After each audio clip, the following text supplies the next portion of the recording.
हम लोग इसके पक्ष में नहीं कि प्राइवेटाइज हो, इस पक्ष में नहीं, क्योंकि प्राइवेटाइज हो जाएगा तो हमारी जनता 3, 2, 1 आरक्षण मिला है, और जब प्राइवेट हो जाएगी चीज तो आरक्षण नहीं मिलेगा, आपको नौकरी नहीं मिलेगी। और पक्की नौकरियां छीनी जा रही, तो इसका मतलब यह है कि बाबा साहब भीमराव अम्बेडकर जी का दिया हुआ संविधान के साथ छेड़खानी हो रही है।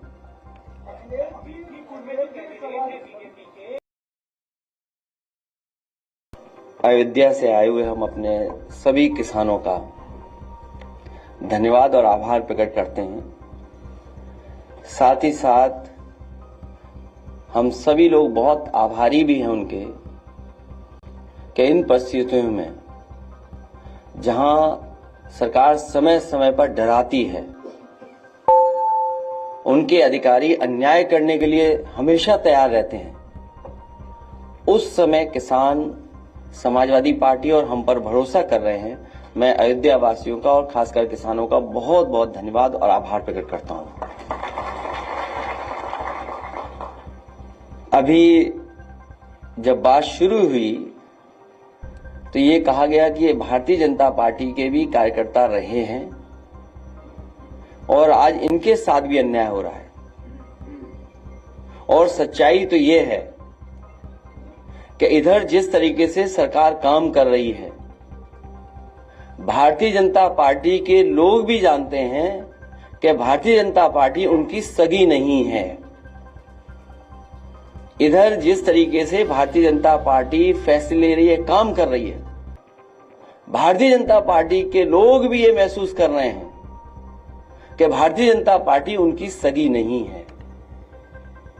और मैं एक उदाहरण नहीं, कई उदाहरण दे सकता हूं। जो हमारे किसान यहां पर आए हैं, इनका तो सब कुछ छीना जा रहा है। दादा परदादा से वर्षों से ये खेतीबाड़ी करते आए हैं, अपना घर मकान बना लिया, रजिस्ट्री हो गई हैं, बहुत सी अपने परिवार मिलकर के रह रहे हैं, लेकिन सरकार जानबूझ करके इनकी जमीन छीनना चाहती है। और जमीन किस चीज के लिए छीनना चाहती है? ये किसान जो आए हैं वो किसी विकास के खिलाफ नहीं है, क्योंकि अगर विकास होगा, खुशहाली होगी तो इनकी भी तरक्की होगी। इनका जो मानना और समझना यही है कि अगर अयोध्या में इतना विकास हो रहा है और खुशहाली आ रही है, तो इनका भी साथ साथ विकास हो, इनके घर परिवार में भी खुशहाली आए। सरकार जानबूझ करके सस्ते में जमीन लेकर के कुछ मुनाफा कमाने के लिए और कुछ लोगों को मुनाफा कमाने देने के लिए ये जमीन जबरदस्ती छीन रही है। समाजवादियों का मानना है कि मार्केट वैल्यू के हिसाब से किसान को मुआवजा मिलना चाहिए। और कई मौकों पर मैं और आप यहां पर बैठ करके कई बार चर्चा की है, और यहां तक कहा मैंने कि ये अयोध्या प्रभु राम जी की जमीन है, धरती है उनकी। न केवल भारत, दुनिया के लोगों को वहां के प्रति आस्था है, तो वर्ल्ड क्लास सिटी बने, वर्ल्ड क्लास इंफ्रास्ट्रक्चर बने, लेकिन जो लोग वहां से उजाड़े जा रहे हैं वो उजड़े नहीं, वो भी कम से कम बराबरी के साथ खड़े दिखाई दें। इसलिए मैंने कहा था कि अगर सर्किल रेट बढ़ा करके 6 गुना भी मुआवजा देना पड़े तो सरकार को पीछे नहीं हटना चाहिए। मैं आज फिर दोहराता हूं, जिस समय किसान एयरपोर्ट को लेकर के, अपनी जमीन को लेकर के यहां आए थे, कि वो वहां खिलाफ नहीं थे विकास के, या समय समय पर जो हमसे मिले हैं, जिनकी जमीनें जा रही हैं, मैंने उनसे भी आश्वासन दिया था। फिर कहता हूं मैं कि इस सरकार से मांग है हमारी कि सर्किल रेट बढ़ा करके 6 गुना मुआवजा मिलना चाहिए। जो मार्केट वैल्यू है उसके हिसाब से उनका मुआवजा मिलना चाहिए। और अगर ये सरकार नहीं देती है, जब कभी भी समाजवादी सरकार बनेगी, तो अयोध्या निवासियों को इसी तरीके से सर्किल रेट बढ़ा करके मार्केट वैल्यू के बराबर उनको मुआवजा दिलाने का काम करेंगे। आखिरकार सरकार को किस बात का नुकसान हो रहा है? जहां आश्रम बनने चाहिए वहां होटल बनाना चाहते हैं।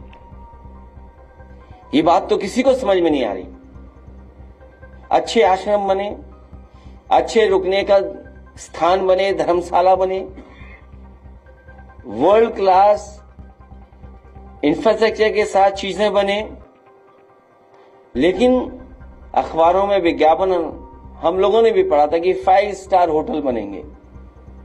बीजेपी के लोग तो 5 स्टार होटल के खिलाफ थे, उस संस्कृति के खिलाफ थे।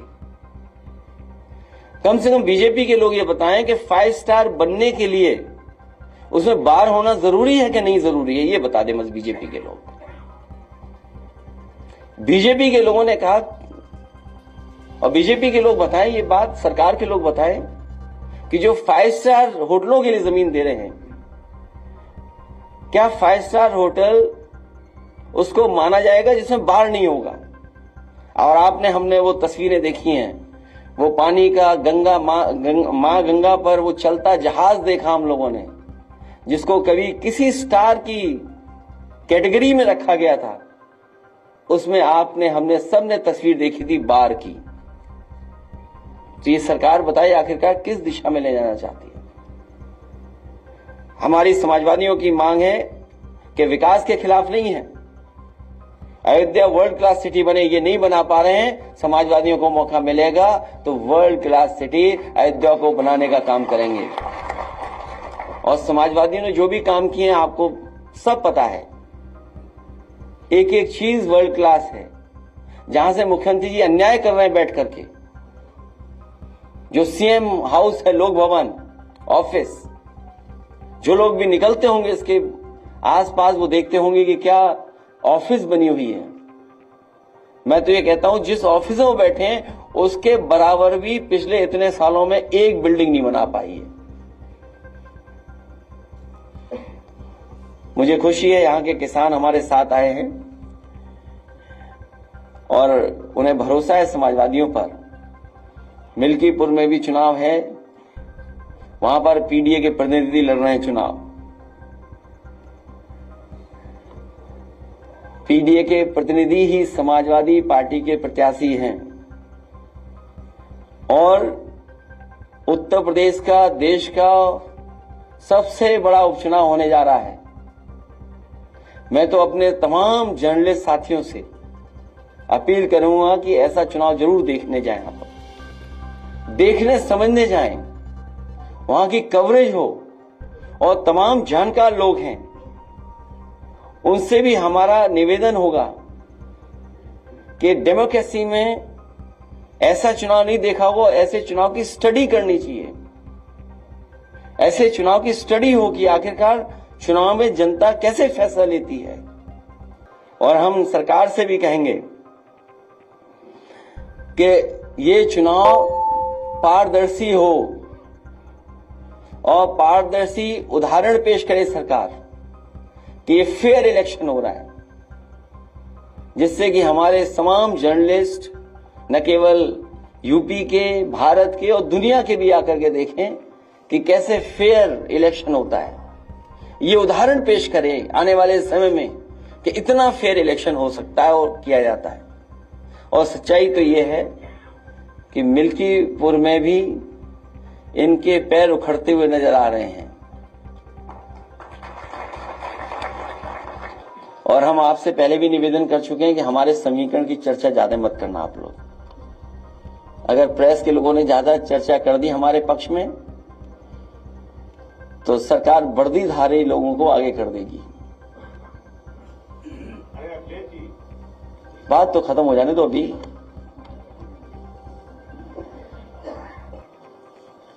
और भाजपा को हराने के लिए हमारे किसान तो हैं ही तैयार, भाजपा को हराने के लिए व्यापारी भी तैयार हैं, भाजपा को हराने के लिए युवा भी तैयार हैं, भाजपा को हराने के लिए महिलाएं भी, बहनें भी तैयार हैं। ये जो चुनाव होने जा रहा है इसमें बुरी हार भारतीय जनता पार्टी हार करके आएगी। मैं एक बार फिर अपने आए हुए किसानों का धन्यवाद देता हूं और मैं उन्हें भरोसा दिलाता हूं विधानसभा में भी, लोकसभा में भी आपकी बात को रखेंगे और आपके लिए समाजवादी पार्टी लड़ेगी भी, हक दिलाएगी भी, और आने वाले समय में सरकार बनेगी तो सर्किट रेट बढ़ा करके आपको मुआवजा दिलाने का काम हम सब लोग मिलकर के करेंगे। अगर जिस तरह लगातार अयोध्या के मामलों पर लगातार आप सवाल उठा रहे हैं कि जमीनों का अधिग्रहण किया जा रहा है, उसके बावजूद सरकार सुनने को तैयार नहीं, तो क्या समाजवादी पार्टी के कार्यकर्ता और कांग्रेस पार्टी के नेता फ्रंट पे भी उतर के इसके खिलाफ लड़ाई लड़ेंगे? कई बार सुधार आता है फिर बिगड़ जाती है बीजेपी। जब यहां पर बातचीत आपसे होती है तो सुधार आता है और फिर बिगड़ जाते हैं। और इससे महत्वपूर्ण सवाल हमारे पत्रकार साथियों को ये पूछना चाहिए और बताना चाहिए जनता को भी कि आखिरकार सब रजिस्ट्रियां बीजेपी वालों की कैसे हो रही हैं। लोग कह रहे थे कि आप गंगा नहाने कब जाएंगे, और आप गंगा नहाने गए भी, और उसकी एक तस्वीर आपने वायरल की जो लाखों लोगों ने देखी। उस तस्वीर को जो आप चेन पकड़ के हैं उसको लोग देख के विरोधी जो है ठंडे बस्ते में चले गए और कह रहे हैं कि आप द मोस्ट हैंडसम पॉलिटिशियन। मैं अपने साथी का धन्यवाद देता हूं और मुझे अच्छा लगता है कि सबसे पहले सवाल आप ही और सबसे अच्छा सवाल आप ही पूछते हो। अब मुझे तो ये लगता है कि मुख्यमंत्री जी को 2 डिप्टी सीएम हाथ पकड़ करके ले जाकर के डुबकी लगवाएंगे।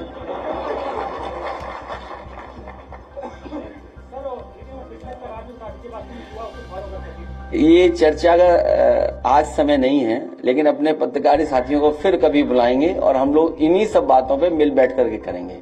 कुछ हम बताएंगे, कुछ आपसे हम लोग सीखेंगे। वो बात पुरानी हो गई, फिर जाएंगे।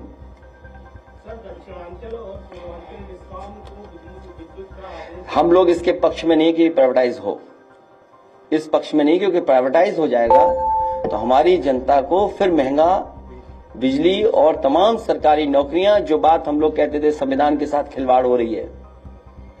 संविधान में मोटी मोटी बात जो हम सब आप समझते हैं कि संविधान के तहत ही हमें आरक्षण मिला है, और जब प्राइवेट हो जाएगी चीज तो आरक्षण नहीं मिलेगा, आपको नौकरी नहीं मिलेगी। तो संविधान में जो हमें हक अधिकार मिलता है उसके खिलाफ भारतीय जनता पार्टी काम करती है। अगर प्राइवेटाइजेशन हो रहा है और पक्की नौकरियां छीनी जा रही, तो इसका मतलब यह है कि बाबा साहब भीमराव अम्बेडकर जी का दिया हुआ संविधान के साथ छेड़खानी हो रही है।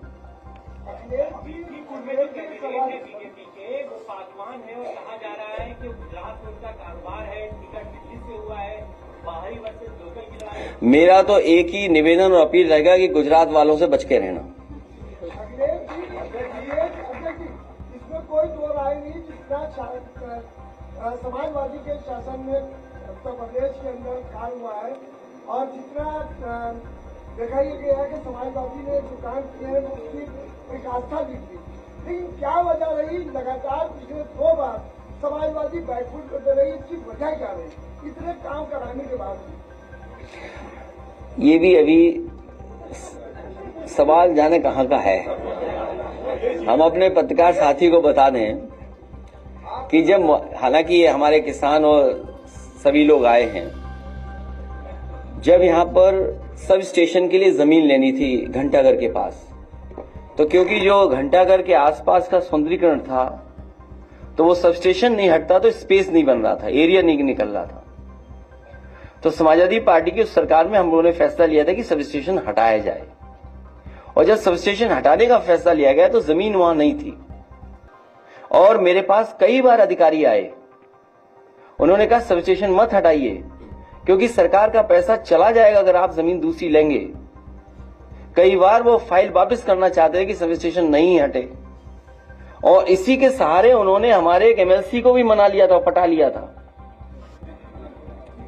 उससे भी हमसे कहलवाते थे कि ऐसा है सब स्टेशन मत हटाइए, बन नहीं पाएगा। उस समय भी मैंने अधिकारियों से कहा कि ये जरूरी है, जब तक सब स्टेशन नहीं हटेगा तब तक यहां सुंदरता नहीं बनेगी। तो आपको मैं जानकारी दे दूं, उस समय जो मार्केट वैल्यू थी उसके हिसाब से उसे मुआवजा दिया गया था। वो कोई रस्तोगी थे, शायद उन्हें 37 करोड़ रुपया उसका मुआवजा मिला था। सोचिए आप 37 करोड़ और बहुत 1 एकड़ जमीन रही होगी या 2 एकड़ जमीन रही होगी, वो अभी मुझे मेजरमेंट्स नहीं पता है, लेकिन उतनी जमीन के सरकार के खजाने से पैसा दिया गया। सवाल ये है कि अयोध्या में वर्ल्ड क्लास सिटी बने, और बीजेपी के लोग ये तो कहते थे वेटिकन सिटी बनाएंगे, हम उससे बेहतर सिटी बनाएंगे। अरे बीजेपी वालों जरा गूगल करके तो देखो वेटिकन सिटी दिखती कैसी है। अगर उसके हिसाब से अगर तुमने 1 इंच भी बनाया हो अयोध्या में कहीं तो बता दो हमें। आप उन गरीबों को आप मार रहे हो, किसानों की जमीन छीन रहे हो, जिनका जीवन यापन सदियों से वहीं होता आया है। इन्हें भगवान प्रभु श्री राम भी छोड़ेंगे नहीं, इनके खिलाफ भी भगवान श्री राम जी कुछ न कुछ करेंगे, जो गरीबों को दुख दे रहे हैं।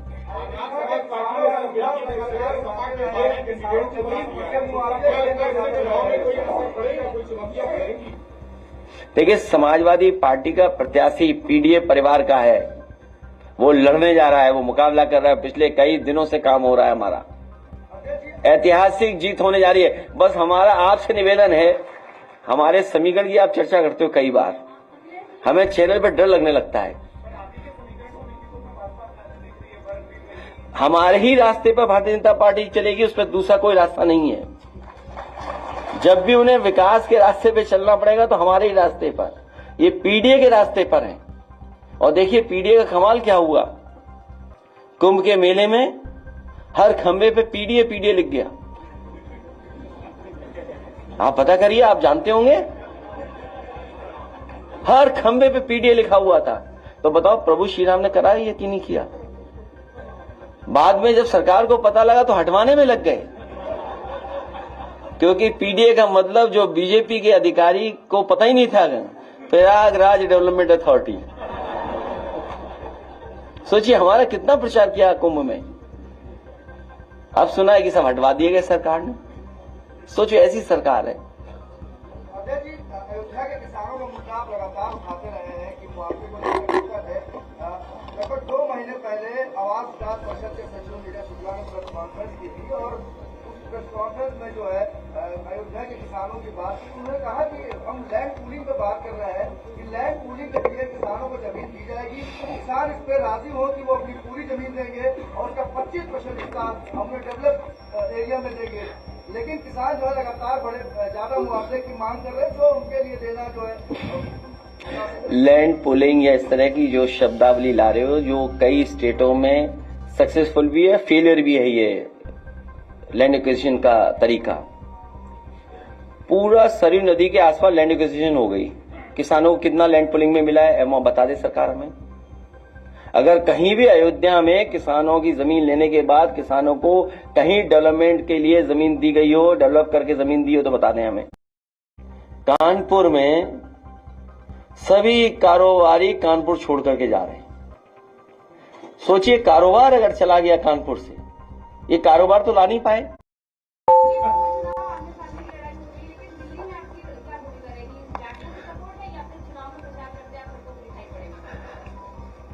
समाजवादी पार्टी का आप पार्टी को समर्थन है, इसका मतलब ये नहीं कि हम कांग्रेस